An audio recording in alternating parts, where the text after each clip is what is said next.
Bismillahirrahmanirrahim. Alhamdulillah wassalatu wassalamu ala Rasulillah wa ala alihi wa sahbihi wa man tabi'ahu wa man nasarahu wa wala. Baik, insya-Allah kita mulakan perbincangan kita seperti mana yang telah pun kita mulakan pada pertemuan-pertemuan kita yang lepas. Kita telah pun pilih surah Al-Fathu ayat yang ke-29 menjadi kita punya base ataupun silibus perbincangan kita.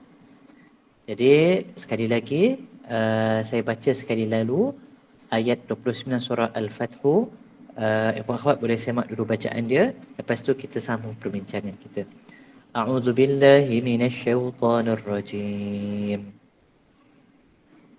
Muhammadur Rasulullah والذين معه أشداء على الكفار رحماء بينهم تراهم ركعا سجدا يبتغون فضلا من الله ورضوانا سيماهم في وجوههم من أثر السجود ذلك مثلهم في التوراة ومثلهم في الإنجيل كزرع أخرج شطأه فآزره فاستغلظ فاستوى على سوقه يعجب الزراع ليغيظ بهم الكفار وعد الله الذين آمنوا وعملوا الصالحات منهم مغفرة وأجرا عظيما صدق الله العظيم. Surah Al-Fathu ayat yang ke-29.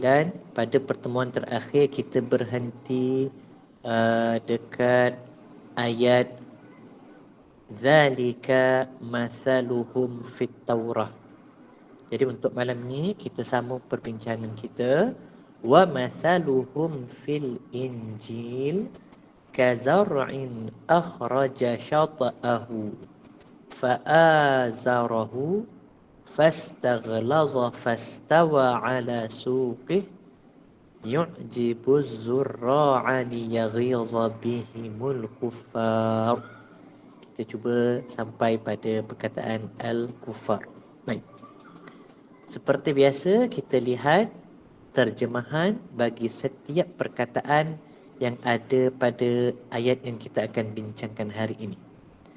Wa mathaluhum, kalau kita dapat tengok dekat situ ada 3 perkataan. Wa mathaluhum, wa dan mathalu, misal, perumpamaan, hum, mereka, wa mathaluhum, dan perumpamaan mereka. 3 ayat. 3 perkataan. Fi, di dalam, al-Injil, Injil. Kemudian perkataan kazar'in, 2 kalimah. Ka, seperti, zar'in, tanaman. Zar'in maknanya tanaman. Akhraja, 1 perkataan. Akhraja, 1 kalimah. Terjemahan di bahasa Melayu, ia telah mengeluarkan. Akhraja, ia telah mengeluarkan. Syata'ahu, 2 perkataan. Syata'ahu, itu 2. Hu dekat belakang, maknanya dia ataupun nya. Itu ganti nama diri. Syata'a, cabang. Jadi syata'ahu, cabangnya. Ataupun cabangnya. Fa'azarahu. Fa'azarahu. Ini ada 3 kalimah. Yang pertama kalimah fa, maka. Kemudian kalimah kedua azara, ia telah menyokong. Azara, ia telah menyokong. Kemudian perkataan hu, nya, sama macam tadi, nya ataupun dia. Sambung. Fastaghlaza, 2 perkataan. Fa, maka. Kemudian Istaghlaza. Istaghlaza, ia telah menjadi kuat. Istaghlaza, ia telah menjadi kuat. Sambung lagi fa, maka istawa, ia telah menjadi sempurna. Kemudian kalimah ala maknanya atas. Perkataan berikutnya suqihi, suq pangkal, hi nya.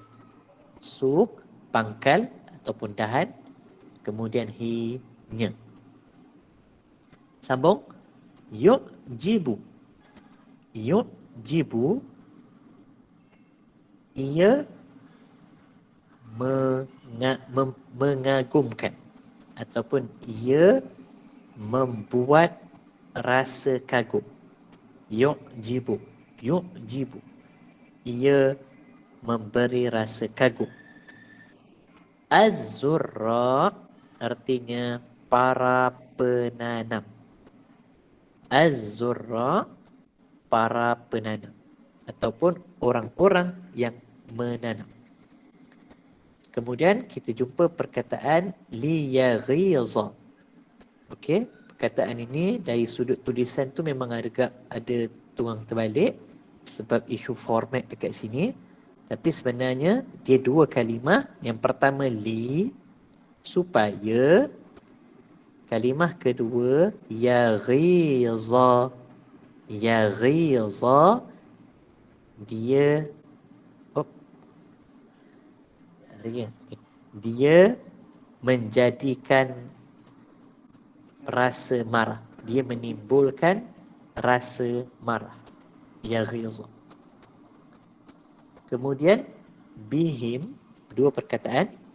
Bi dengan, kemudian him, mereka. Asalnya hum, tapi dekat sini bi, maka dimudahkan bacaan. Kita baca bihim, kita tak baca bihum. Jadi bi dengan, him, mereka. Perkataan terakhir ialah al-kuffar. Al-kuffar membawa maksud orang-orang kafir. Al-kuffar artinya orang-orang kafir. Baik. Itu terjemahan bagi setiap kalimah yang ada pada ayat yang kita nak bincang hari ini. Wa mathaluhum fil injil kazar'in akhraja syata'ahu fa'azarahu fastaghlaza fastawa ala suqih yu'jibu az-zurra'a liyaghiza bihimul kuffar. Baik. Kalau kita baca setiap makna dan terjemahan perkataan tu, bunyi dia macam ni. Dan perumpamaan mereka di dalam Injil seperti tanaman. Ia telah mengeluarkan cabangnya, maka ia telah menyokongnya, maka ia telah menjadi kuat, maka ia telah menjadi sempurna atas pangkalnya atau dahannya. Ia memberi rasa kagum para penanam supaya dia menimbulkan rasa marah dengan mereka orang-orang kafir. Itu sepatah-sepatah. Jadi dia punya bunyi tu agak janggal lah kita nak terjemahkan begitu. Kita rasa macam agak janggal bila terjemah sepatah-sepatah. Jadi biasanya untuk kita faham apa yang nak disampaikan, kita akan minta bantuan terjemahan mafhum. Terjemahan mafhum, kita kata dia memberikan kita kefahaman. Dia susun balik terjemahan tadi, dia maknanya elokkan sesuai dengan kalau kita orang Melayu, dia akan memudahkan dengan bahasa Melayu yang boleh difahami. Terjemahan mafhum yang ada pada Quran kita semua, okey, pada Quran kita semua, terjemahan standard dia biasanya bunyi dia begini. Dan sifat mereka di dalam kitab Injil pula ialah bahawa mereka diibaratkan seperti tanaman yang mengeluarkan anak dan tunas. Lalu anak dan tunas itu menyuburkannya sehingga ia menjadi kuat. Lalu ia tegap berdiri di atas pangkal ataupun dahan dengan keadaan yang mengagumkan orang-orang yang menanamnya. Allah menjadikan sahabat Nabi Muhammad dan pengikutnya berkembang biak serta kuat dan gagah sedemikian itu kerana dia hendak menjadikan orang-orang kafir merana dengan perasaan marah dan hasad dengki dengan berkembang biaknya umat Islam itu. itu itu terjemahan mafhum bila kita baca terjemahan mafhum ni seolah-olah kita macam mana pula dia punya hujung pangkal dia, kan? Kita tahu makna sepatah-sepatah, tapi bila kita tengok mafhum tadi, berapa banyak perkataan-perkataan yang dia tambah, kan? Dia alter balik, perkataan-perkataan yang dia alter, dia tambah, semuanya itu untuk memberikan kita kefahaman. Jadi dia namakan sebagai terjemahan mafhum. Okey. Eh? eh.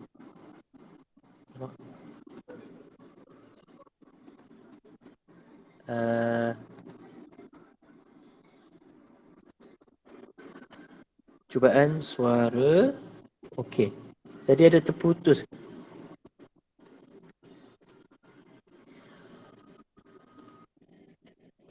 Okey. Sambung balik tadi Kita terjemahkan terjemahan mafhum yang kita sebutkan tadi. Daripada terjemahan mafhum, maknanya ada kalimah-kalimah yang dia tambah, kalimah yang dia alter untuk memberikan kita kefahaman kepada ayat ini. Terjemahan mafhum yang ada pada Quran kita semualah, yang standard yang kita bacakan tadi. Okey. Sekarang kita nak masuk kepada perbincangan bahasa Arab untuk ayat ini. Yang pertama sekali kita ulang kaji sedikit apa yang pernah kita sebutkan sebelum ini berkaitan dengan haraf penyambung cerita. Ulang lagi sekali, sebelum ni kita pernah sebut ada beberapa kalimah yang digunakan untuk menyambung cerita yang kita letakkan di bawah kumpulan haraf-haraf penyambung cerita.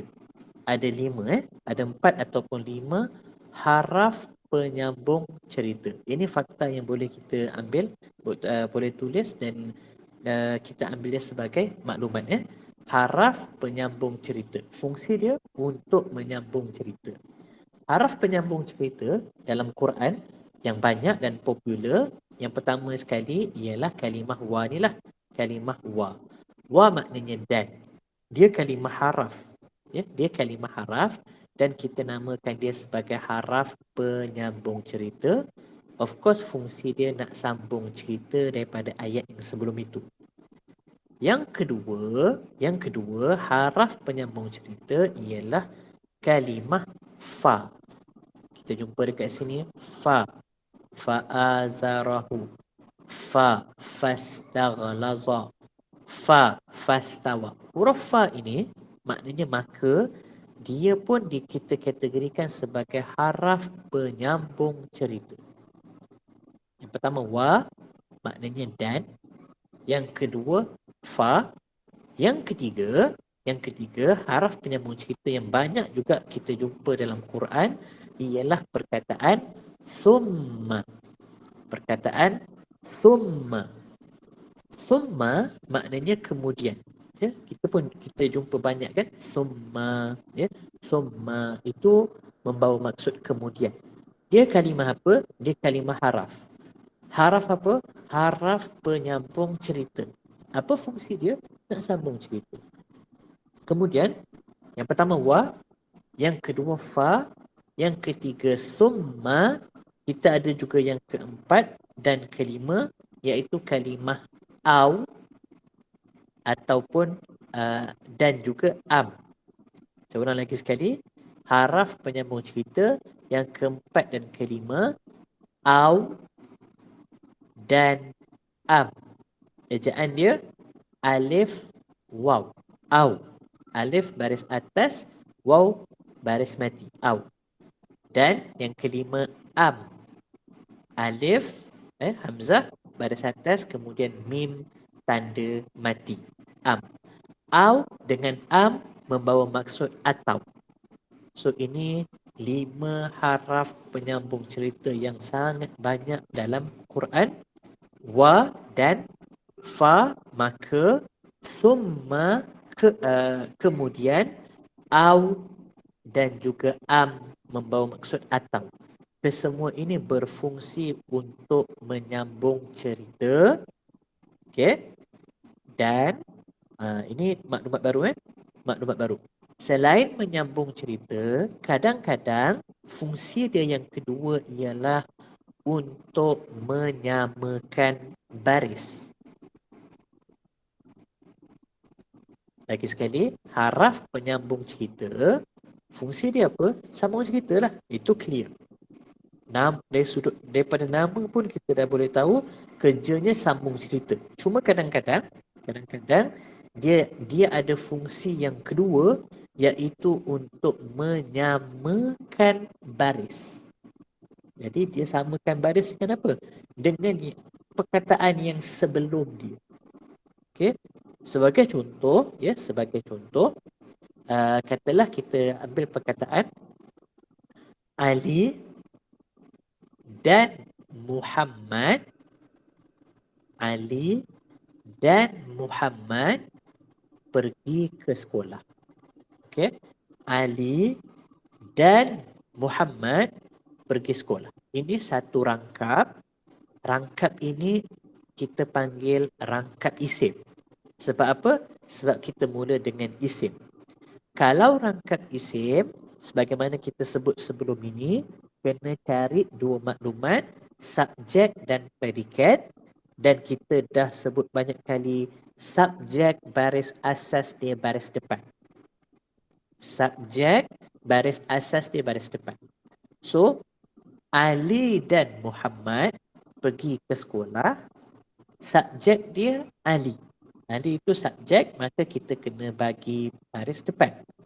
Aliyu. Begitu Aliyu. Dan Muhammad. Dan bahasa Arab wa. Muhammad. Wa itu apa? Haraf. Haraf apa? Haraf sambung cerita. Rupanya bukan Ali je. Dan dia sambung lagi Muhammad. Muhammad terletak selepas haraf sambung cerita. Jadi haraf sambung cerita, selain dia sambung cerita, dia juga akan samakan baris.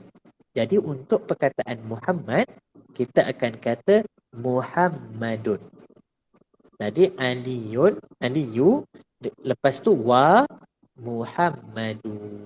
Sebab apa? Sebab kalimah wa nak sambung cerita, bukan saja Ali, ada lagi dan Muhammad. Jadi Muhammad itu akan jadi berbaris hadapan juga mengikut baris kalimah sebelum ni, iaitu Ali. Ustaz, Ali tu macam mana dia baris depan?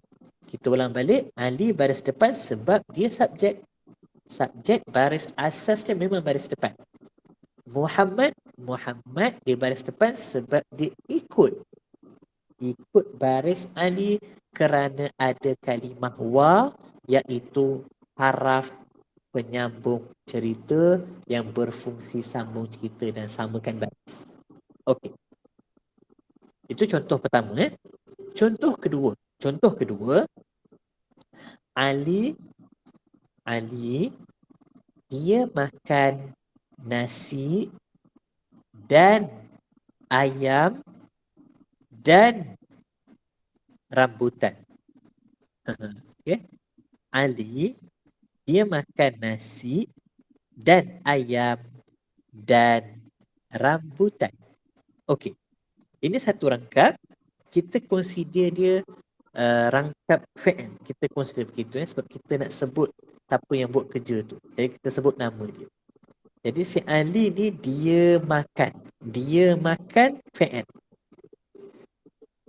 Bila ada fi'il, kita akan cari pelaku. Pelakunya Ali lah yang buat kerja makan tu.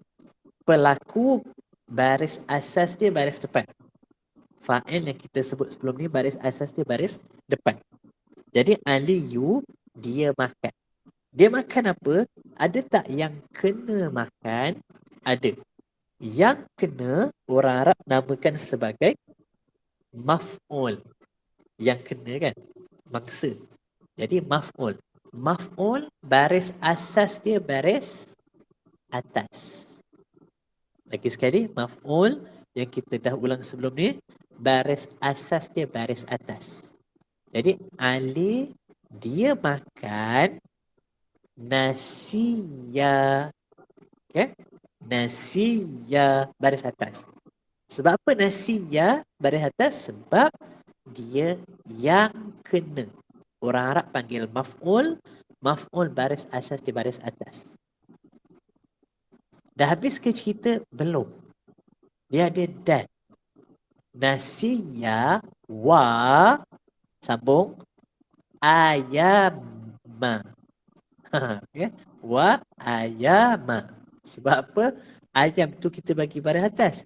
Sebab wa dia sambung cerita dan menyamakan baris. Dah habis ke cerita? Belum. Banyak dia makan. Dia lapar. Dia makan pula rambutan.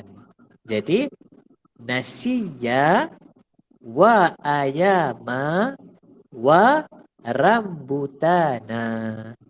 Okay. Semua tu dapat baris atas. Bukan semua. Nasiya baris atas sebab dia maf'ul. Itu kena clear. Dia maf'ul baris asas daripada atas. Ayam dapat baris atas sebab dia ikut baris nasiya. Macam mana dia boleh ikut baris? Dia ikut baris sebab ada haraf wa. Menyambung cerita dan menyamakan baris. Sama juga dengan rambutana pun baris atas sebab dia menyambung cerita dan menyamakan baris. Okey, ini maknanya maklumat ataupun fakta yang boleh kita ambil dulu untuk permulaan perbincangan malam ini. Okey.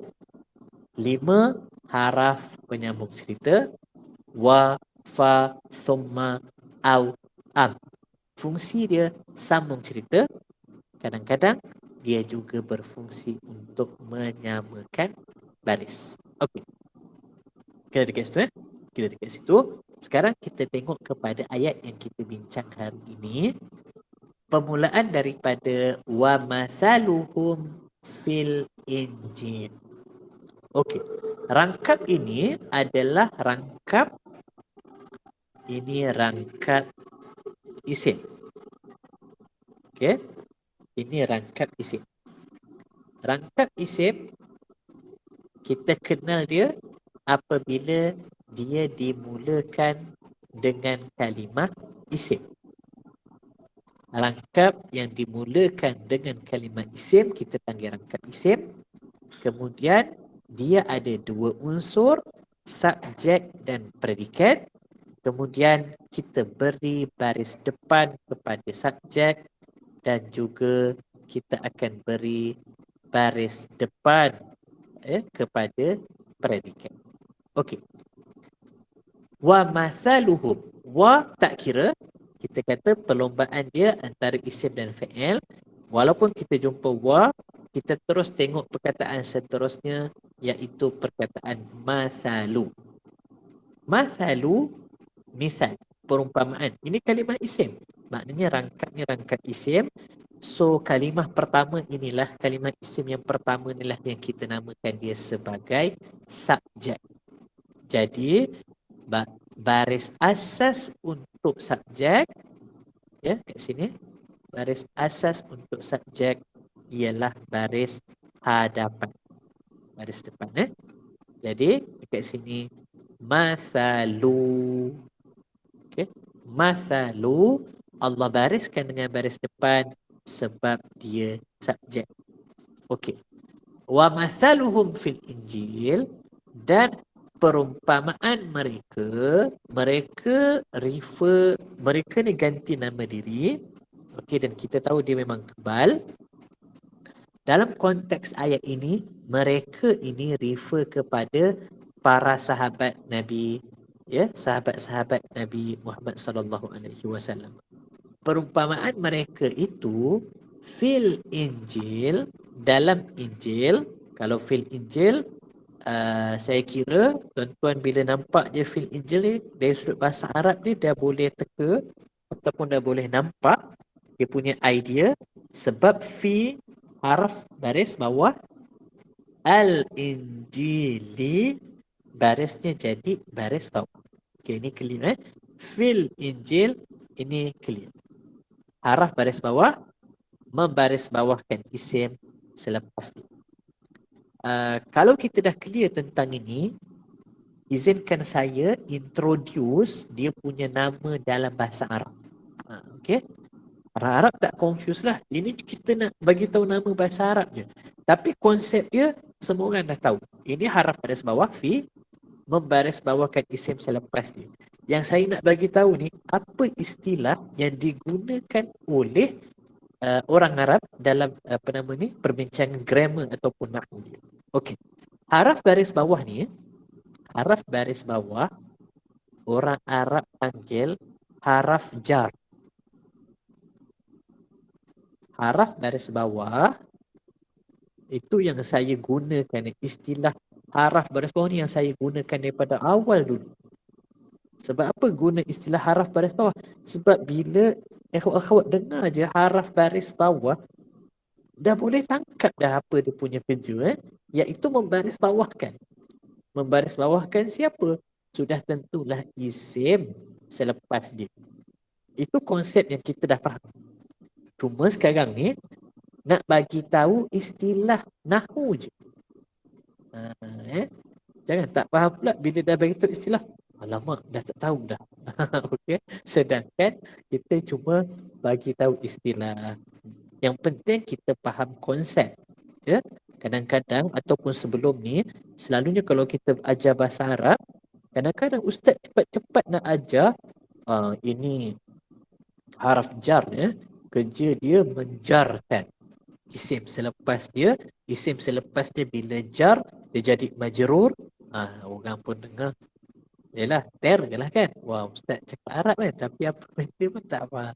Tapi sekarang ni kita faham dulu haraf baris bawah membaris bawahkan isim selepas dia.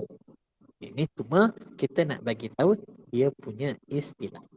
Haraf baris bawah orang Arab kata haraf jar. Haraf jar, haraf baris bawah.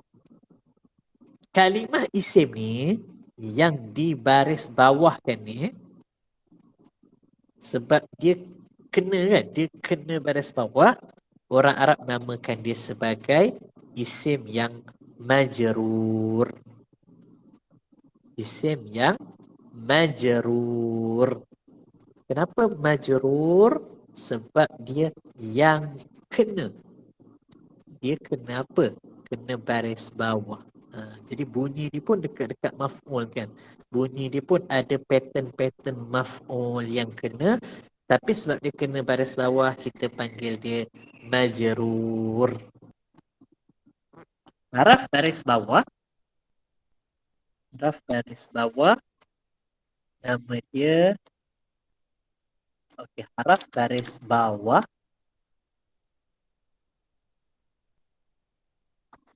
Okay.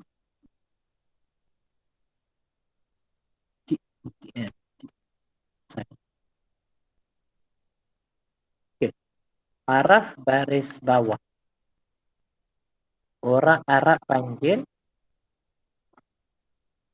haraf orang Arab panggil haraf jar. Haraf jar. Macam tu. Haraf jar. Haraf baris bawah. Haraf ni haraf dah. Jar. Jar ni maknanya baris bawah. Okey. Isim. Isim yang terletak selepas haraf jar, isim tu jadi isim yang maj majrur. Gitu. Eh, tasdid haraf jar. Ini fi haraf jar. Isim yang terletak selepas haraf jar, nama isim tu dipanggil majrur. Dah kena baris bawah. Okey, konsep sama Konsep ini bagi tahu istilah dia. Ha, jangan teruslah. Selama ni faham, bagi tahu istilah terus tak faham. Harap tidak begitulah sebab memang kita sengaja uh, fahamkan konsep istilahnya kemudian. Okey, sambung. Kazar'in. Kazar'in. Ka haraf apa? Uh, sebut yang Arab lah. Haraf jar. Oh, dah bunyi Arab sikit. Ka haraf jar. Okey. Zar'in isim yang majrur. Boleh? Sebut tak kat rumah tu? Okey. Ya. Dia bukan rumah. Biar cucu dengar apa yang tu sebut majrur. Maksudnya yang telah di baris bawah. Okey, jadi kazar'in sama, ini jar, ini majrur. Kazar'in jar majrur. Boleh? Sebab dah faham kan? Fil Injil jar majrur. Kazar'in jar majrur. Fit Taurah jar majrur. Fi wujuhi jar majrur. Min athari jar majrur. Allah. Boleh insyaAllah Okey. Ini jar majrur dari sudut baris dia lah. Tapi dari sudut makna ataupun kedudukan dalam ayat, ya, kedudukan dalam ayat sebenarnya uh, dia adalah predikat. Jadi kalau kita tengok makna, dan perumpamaan mereka dalam Injil, subjek kan? Perumpamaan mereka dalam Injil, kita tak jumpa lagi dia punya predikat dia. Ini predikat dia. Adalah seperti tanaman. Ya, dari sudut kedudukan dalam ayat, kazar'in ini sebenarnya dia punya predikat. Cuma dia datang dalam bentuk begini. Jadi, bila nak bagi baris untuk predikat, tadi Ustaz kata predikat baris asas dia baris depan, tapi untuk implement pada ayat ini, kita tak boleh sebab dia datang dalam bentuk jar majrur. Jadi dia kena ikut hukum jar dan majrur. Harf baris bawah membaris bawahkan isim selepas dia. Cuma dari sudut kedudukan kita bagi tahu ini adalah predikat kepada subjek ni tadi. Perumpamaan mereka itu sahabat Nabi dalam Injil, tak jumpa lagi tu. Dia punya tak jumpa lagi, tak puas. Seperti tanaman. Okey, barulah kita tahu ini dia punya predikat. Kemudian dia nak cerita, nak sifatkan tentang tanaman tersebut. Dia kata akhraja syata'ahu fa'azarahu fastaghlaza fastawa ala suqih. Jadi dekat sini akhraja, ia telah mengeluarkan. Akhraja, ia telah mengeluarkan. Ini kalimah fi'il. Ini kalimah fi'il. Okay. Akhraja, ia telah mengeluarkan kalimah fi'il.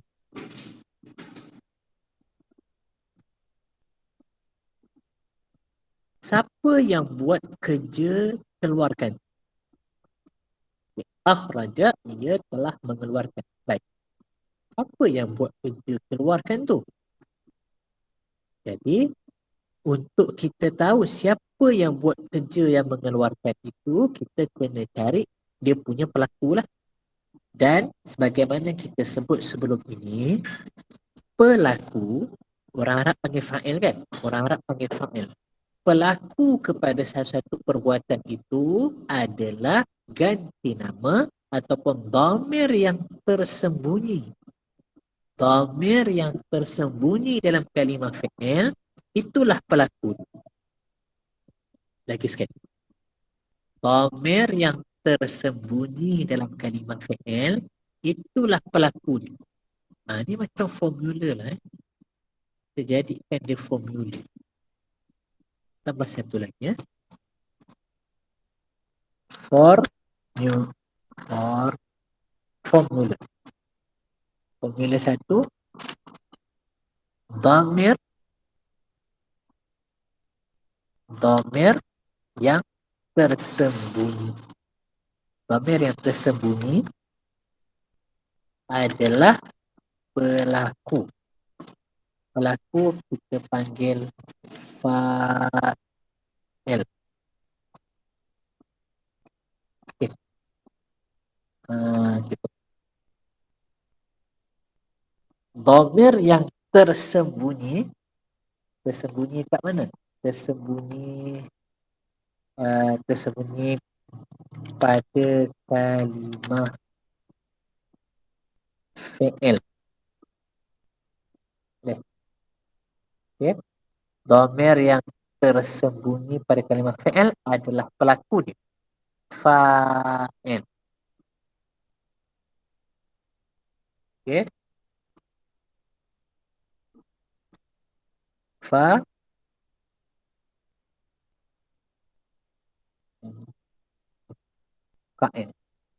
Okey, jadi banyak formula. Ingat teruslah.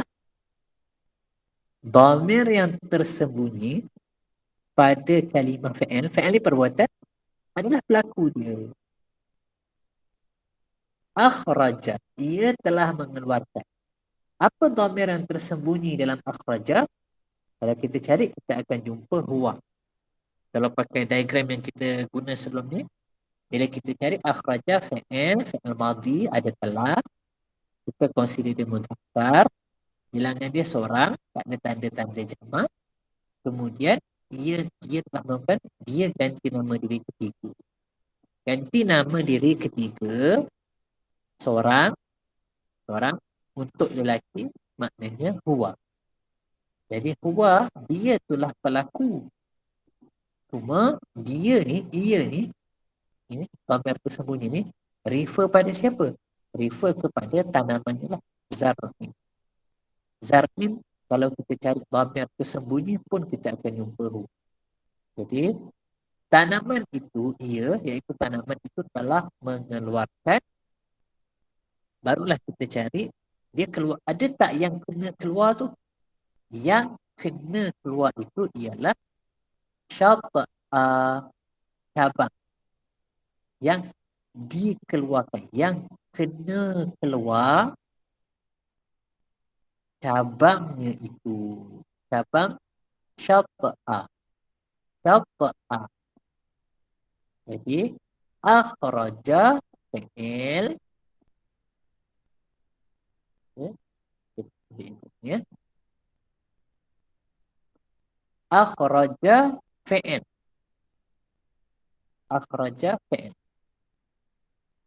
Fa'il dia dhamir tersembunyi. Jadi dhamir tersembunyi, ni formula dia. Dhamir tersembunyi pada kalimah fi'il itulah fa'il.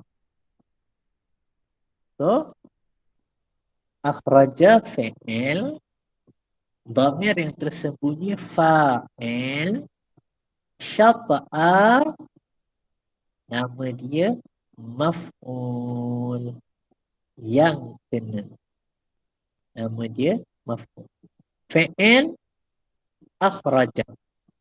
Dhamir tersembunyi huwa fa'il. Maf'ul syat'a. Maf'ul. Maf'ul baris asas dia memang baris atas. Ya. Jadi kita jumpa syat'a. Ini baris atas. Kemudian hu tu nya ganti nama diri. Ganti nama diri sentiasa kebal. Ya. Kita pusing tak bincang lah. Cuma kita tahulah cabangnya. Cabang siapa? Cabang tanaman lah. Jadi tanaman itu telah mengeluarkan cabangnya. Ya, dari sudut baris ini fi'il dan fa'il, perbuatan yang berlaku di dhamir tersembunyi. Bila tersembunyi, kita memang tak boleh bagi baris lah. Walaupun kita tahu baris asas untuk pelaku fa'il baris depan, baris asas baris depan, tetapi kerana dia tersembunyi, dia tak ada pun dekat sini, okay? Dia tak mention, dia tidak tertulis, maka kita pun tak perlulah cari baris itu.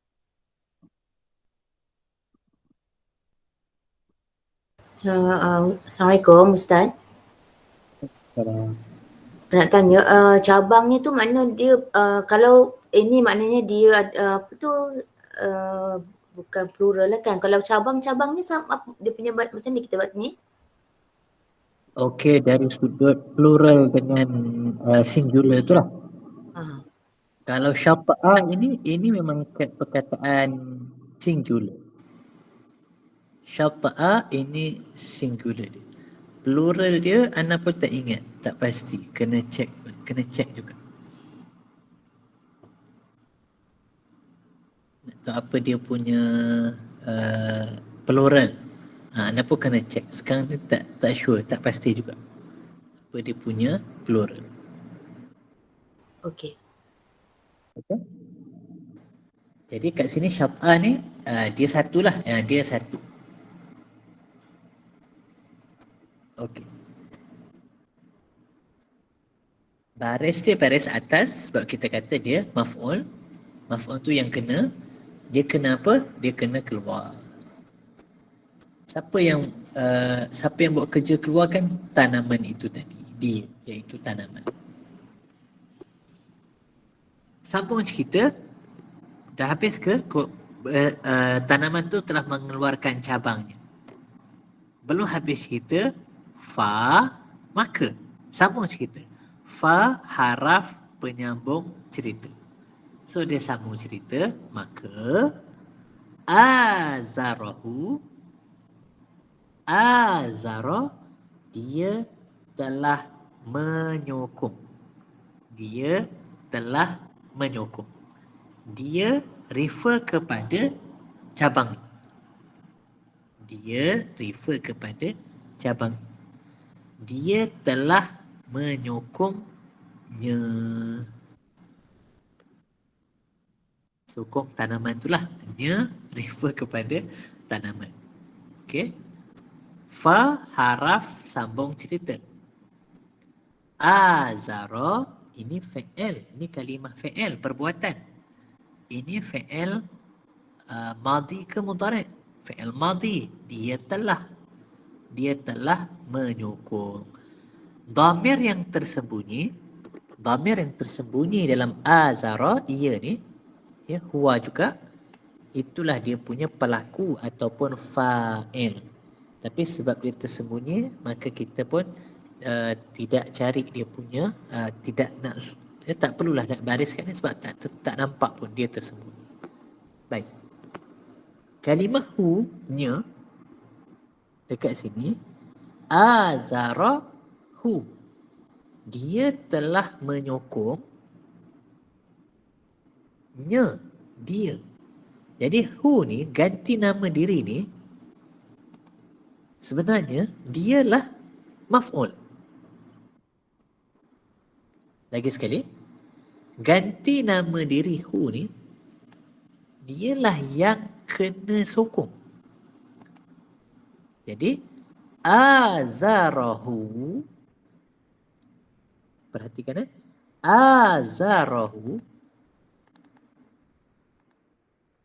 adalah fi'il, fa'il dan maf'ul.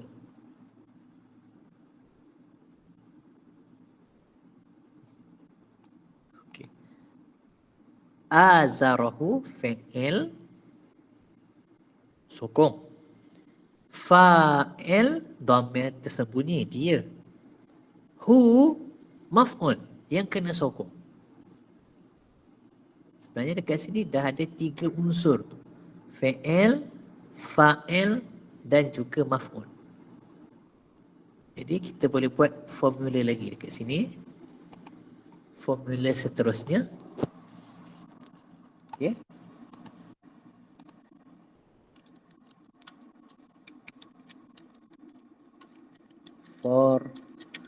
Formula. Dhamir yang melekat dengan fi'il adalah maf'ul. Okey. Jadikan dia kita punya formula.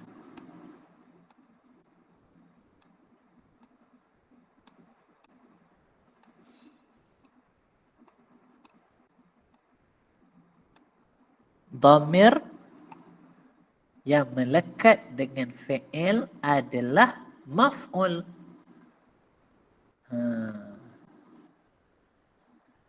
Okey.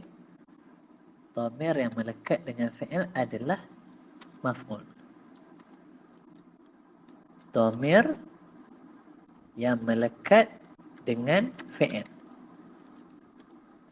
Kita namakan dia sebagai maf'ul. Okey. Ni nampaklah macam formula sikit. Bagi ingat kan? Dhamir yang melekat dengan fi'il sama dengan maf'ul. Maf'ul ni kalau nama panjang ni maf'ulun bih. Ya, kalau nama panjang maf'ul, maf'ulun bih. Maf'ulun bih. Nama penuh dia. Inilah formula dia. DMDF sama dengan MB. Okey. Tengah sikit. Okey. Kembali kepada perbincangan tadi. Fa'azarahu, azara, dia telah sokong. Pelakunya dia, iaitu dia kembali kepada cabang tadi. Dia telah menyokongnya. Nya ni yang kena sokong, iaitu tanaman. So fi'il, fa'il, maf'ul, dia dhamir yang melekat dengan fi'il, dia jadi maf'ul. Maf'ul baris asas dia pada atas. Kita belajar tadi, maf'ul baris asas dia pada atas. Tetapi kita sedia maklum, sebab dia dhamir ganti nama diri, maka dia kebal. Dah habis ke cerita tanaman tu? Belum. Fa lagi. Ada fa pula. Istaghlaza. Maka fa istaghlaza, dia telah kuat. Iaitu menjadi kuat. Jadi istaghlaza ini fi'il. Dia telah jadi kuat.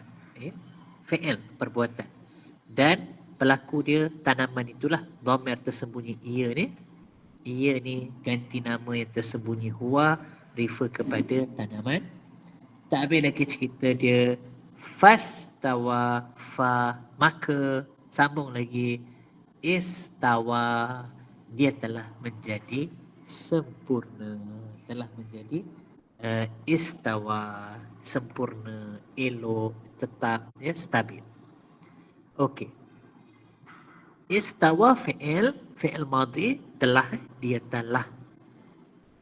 Jadi dhamir tersembunyi, dia ni, ia, dhamir tersembunyilah dia punya fa'il ataupun pelaku. Ala suqihi. Ala suqihi. Siapa ingat tadi? Ala.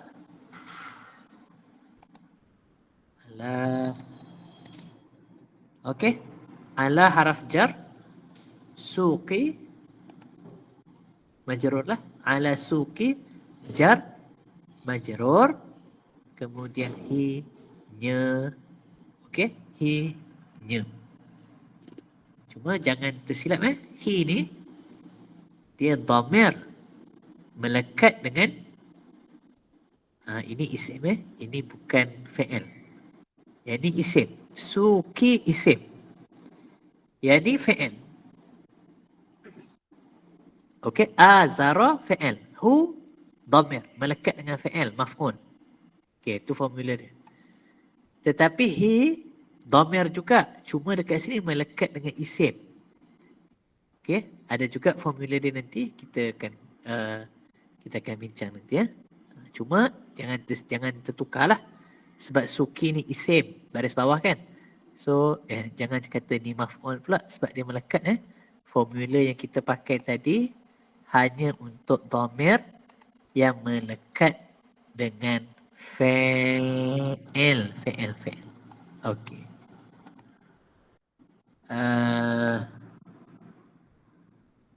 Sampai situ dulu. Okey, sampai situ dulu perbincangan kita.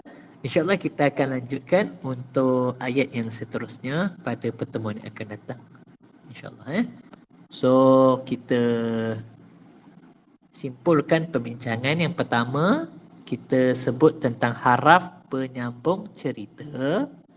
Wa, fa, summa, au dan juga am. Fungsi dia menyambung cerita dan kita kata kadang-kadang dia juga berfungsi menyamakan baris. Satu.